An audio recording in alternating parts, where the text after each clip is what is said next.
कि उसके पिता ने उसे उपेक्षित क्यों किया। हर रोज वो राजकुमारी रुद्रलेखा को सिंहासन से हटाने की कोई नई युक्ति सोचता रहता।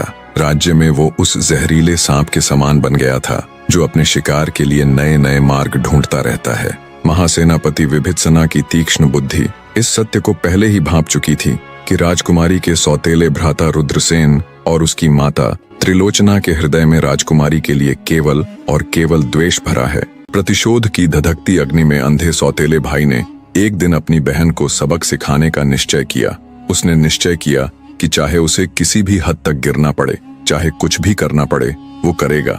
दिवंगत पिता ने बेशक उसकी बहन को योग्य मानते हुए उसे अपना उत्तराधिकारी बना दिया, पर अब वो अन्याय और अपमान के इस विष को और नहीं पिएगा। उसने अपनी बहन को सिंहासन से हटाने के लिए राजा कालखंड के पास जाने का निश्चय किया।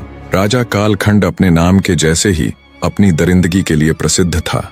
वो इतना दुष्ट राजा था कि जिस भी राज्य पर हमला करता, न केवल उस राज्य पर अपना आधिपत्य घोषित करता, बल्कि उस राज्य की खूबसूरत स्त्रियों को चुनकर अपनी मनमानी करने के लिए उन्हें अपना गुलाम बना लेता।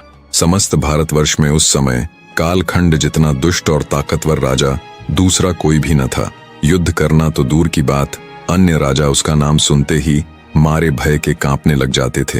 राजकुमार रुद्रसेन अपनी सौतेली बहन रुद्रलेखा को सबक सिखाने के लिए सीधा राजा कालखंड के राज्य में पहुंच जाता है और द्वार पर मौजूद प्रहरियों से कहता है कि वो अरण्यपुर राज्य से आया राजकुमार है जो राजा महाराज के लिए एक खास प्रस्ताव लाया है।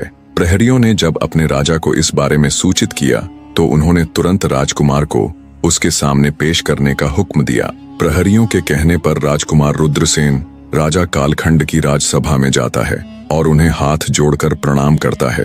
राजा कालखंड बोले, कहो राजकुमार, क्या प्रस्ताव लाए हो।